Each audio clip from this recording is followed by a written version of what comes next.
cannot force you to see a difference, okay? I cannot force you to see the goodness that God has done for me. I cannot. Hi there. Say hi, Luca.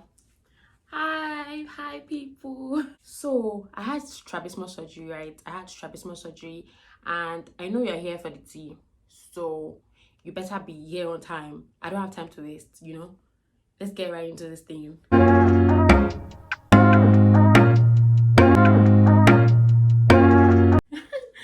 Hi there, welcome back to my YouTube channel. My name is Sinta Life. If you're first time stepping by, you're welcome. Click on the subscribe button and join the fam. If it's not your first time stepping by, thanks for always coming back.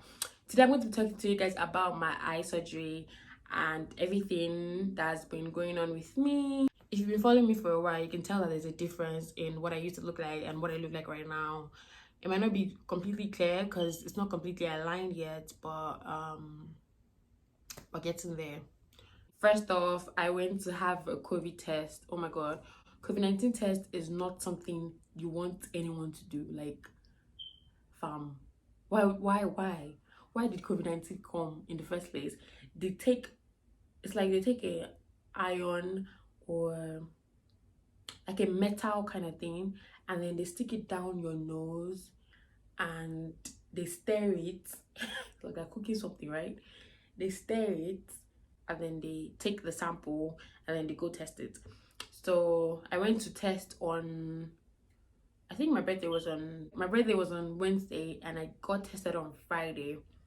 And at first I was like, what if I get tested on Friday, right? And then I get the virus on Saturday?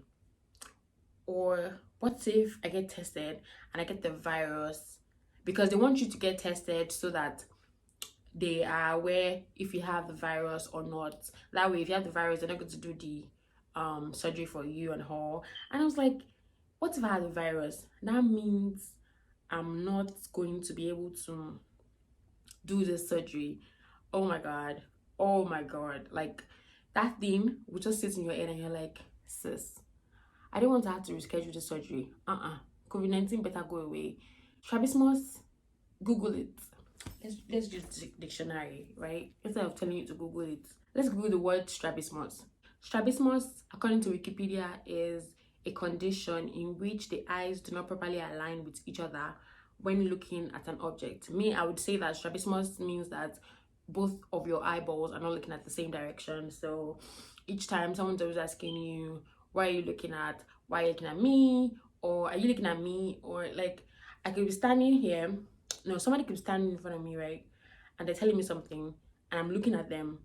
And in between the conversation, I kid you not, this has happened to me not once, not twice, a lot of times. In between the conversation, the person just is like, oh, were you looking at me? But like, you were talking to me in the first place. Or like, I was talking to the person in the first place. Like, I've been talking to you for like 5 minutes long. You didn't have a problem with it. All of a sudden, you switch. I'm going to put a video here or here to show you what it used to look like. You can check my previous videos as well to see what it used to look like. You can check my Instagram. I post a lot of my pictures on Instagram, and you can compare and contrast. Wikipedia says the condition may be present occasionally or constantly. So when I was younger, maybe 5, 6, my eyes used to deviate. It would like change, like it would go to the corner and then it will align back. They used to say, oh, can't you see? Simi's eyes are looking correct. And then the next moment, it's like, oh, it changes back again, because I don't know what is going on. I just know that it changes, but I can't really tell except I look into the mirror. But I don't look into the mirror every time.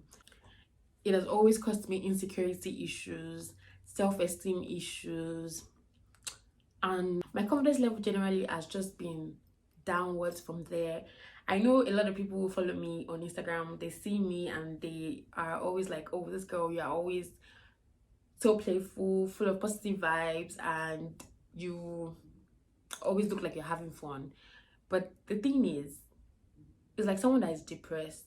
You don't want people to see that part of you, right? So you keep on putting a lot of positive attitude out there. Meanwhile, you are killing yourself inside. I'm that person who, once I get into an environment, I am shy. I know people don't think that I'm shy, but once I get to a new environment with people that I do not know, I tend to seclude myself. I do not want to talk. I do not want to, I don't know, I do not just want to say anything because that I have that thing with me that people are going to have a perception of me that I do not want them to have. And sometimes people think that you cannot see because you are cross-eyed. Strabismus is also called having crossed eyes. People used to think that I cannot see because I have strabismus, right? And then it used to bother me. I know. So I had COVID-19 testing, and then I was supposed to check my results on a day after, or so, like 48 hours after. But because I'm Nigerian and sometimes you take WAEC, no, you take NECO, and then NECO is an exam. You take NECO and you don't check your results because it's short for you. So it's short for me. I did not check my results because I was sure that, we're supposed to resume on Monday, the 22nd of June at around 6 a.m. So I went with my sister, of course, my guardian angel, my best friend. I'm gonna put the video here. So I went with my sister. We got to the hospital. They checked the temperature, asked you questions. Have you been coughing? Do you have allergy reactions? Do you have any, like, anything that they should be worried about, basically? And I'm like, no, I'm good. So that was done, and then they told my sister to go. So my sister went, and then they told her to come back around like 12 or so. I got there, my doctors were like, okay, I don't know why. For some reason, doctors like to scare you. I don't know why. They're there, they're telling me, oh well, after the surgery, you're going to have double vision. After the surgery, you're probably not going to be able to see immediately. After the surgery, your eyes are going to be red. You might have some itching. You might have some discomfort. You might feel like something is poking you in your eye. They'll just tell you all of these things, and then you're there, you're like, okay. It's just like telling you that if you go for liposuction, you might not be able to walk again, or your stomach might be bent or something. It's just like, I don't know.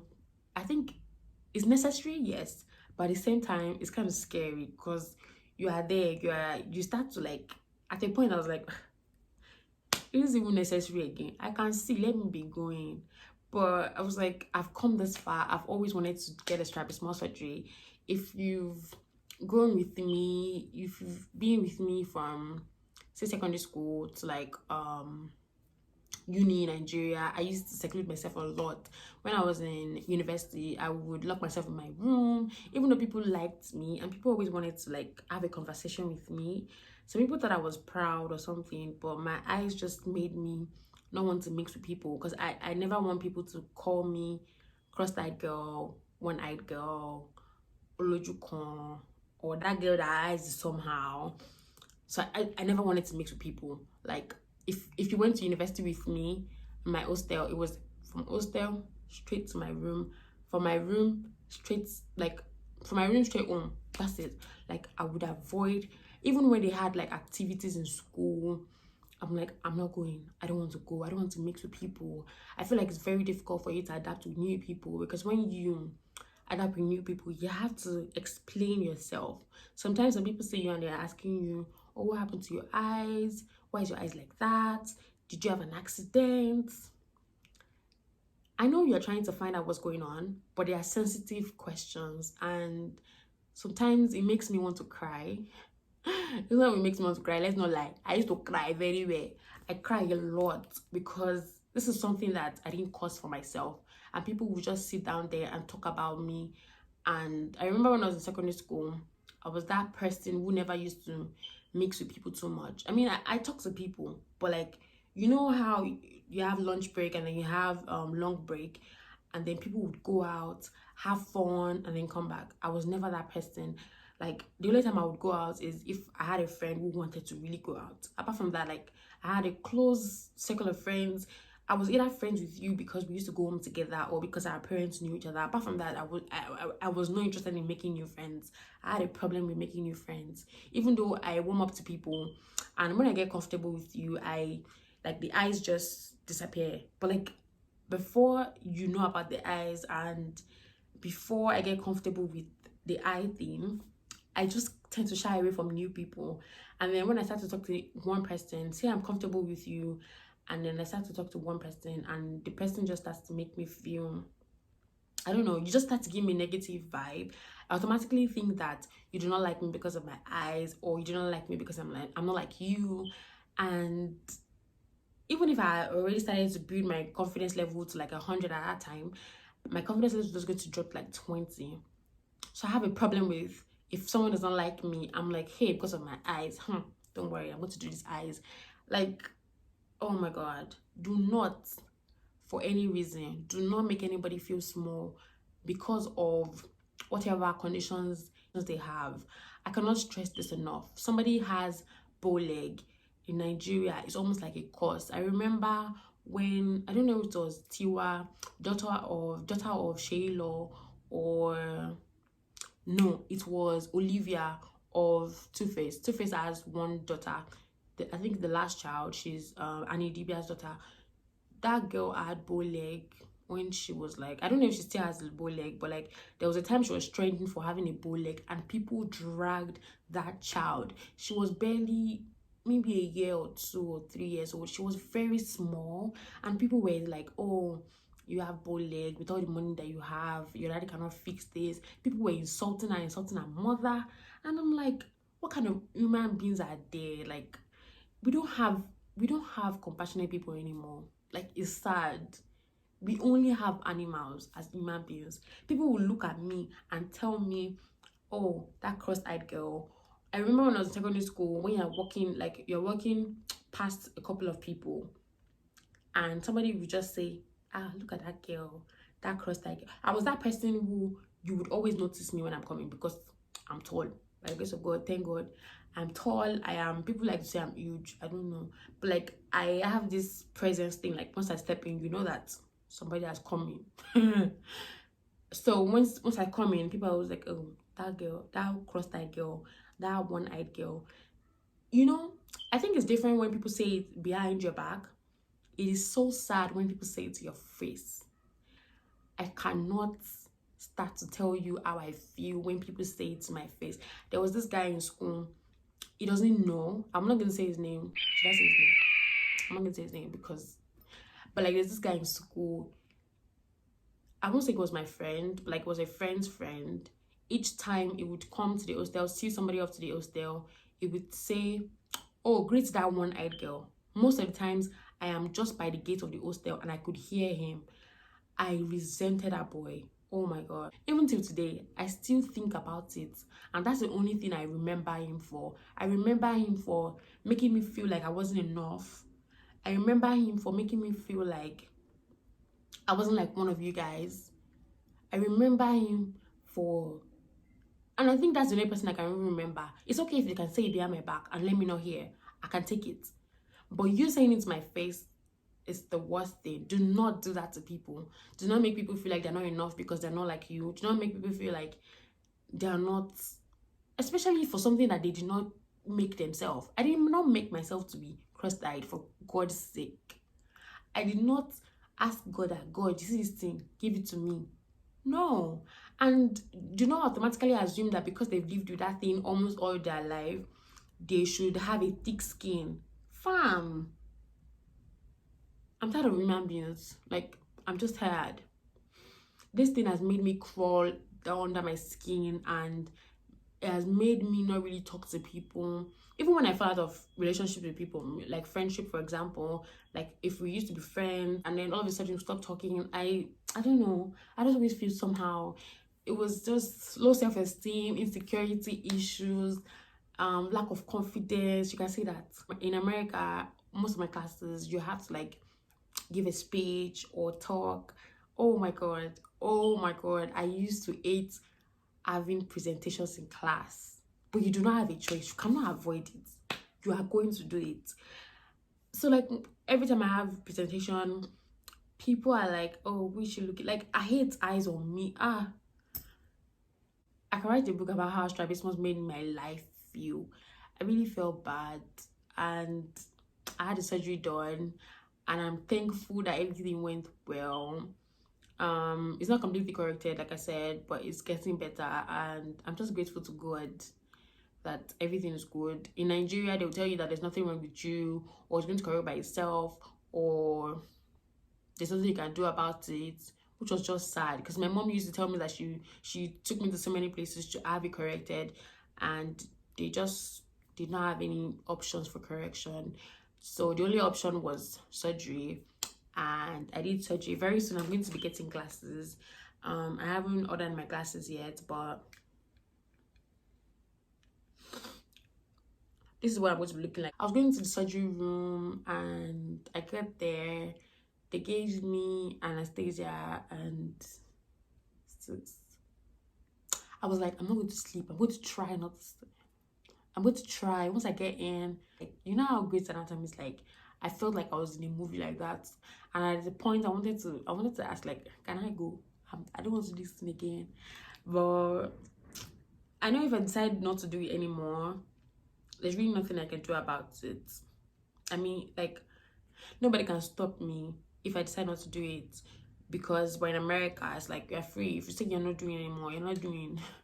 You save everybody time and money. But I'm glad I did it. I feel better. I can almost start to tell you how good I feel inside of me. I feel like I've accomplished something in my life, even if it's not material or if it's not something you can see. A lot of people have told me, oh, I do not see a difference. And I'm like, I cannot force you to see a difference, okay? I cannot force you to see the goodness that God has done for me. I cannot force you to see what my amazing, fantabulous doctor has done for me. Sis, if you do not see it, that's on you. But me, I'm so thankful. And shout out to my mother. My mother is everything to me, you guys. I don't think anybody was as happy as my mother was, aside from me. Like, my mom was so happy because this is something that has always bothered me. This is something that I would sit down and ask myself, like, why did God create me like this? Why am I different? Because I had 3 siblings. None of them had cross-eyed. I mean, one of my auntie's cross-eyed, but she's not my mother. Why do I have cross-eyed? She's not my mother. But I'm just thankful. I'm grateful to God and good friends who keep on checking up on me to see if I'm okay. I'm going to leave you with a quote for today, made by myself. Do not make people feel down because of the things that they cannot control about themselves. It is bad. It is wrong. It should be a sin. And you should go to hell for it if you do it. Yes, I said it. You should go to hell for it. You don't know how that person is feeling. When you tell someone something that hurts them, you don't know how many times that person goes on to cry. You don't know how many days it takes for that person to get over that feeling. I don't know if you're getting me, but you don't know how long it takes. Healing is a process, and it takes such a long time. Imagine you healing from something that has broken you, that has caused you pain and anguish for a long time, and then somebody just comes one day and makes everything go down the drain. Make it make sense. Please do better. Please do better. If you made it this far, please let me know in the comment section. Let me know that you're one of my own people that I can, vouch for. Leave me a comment in the comment section. Let me know if you have anything that you're struggling with, insecurities, and let's see if we can help each other, If you're new, let me know. If you're not, let me know. Do leave me a comment in the comment section. Give this video a thumbs up if you liked it, and share, subscribe, all of that good stuff. See you the next week, guys. Bye. Mwah.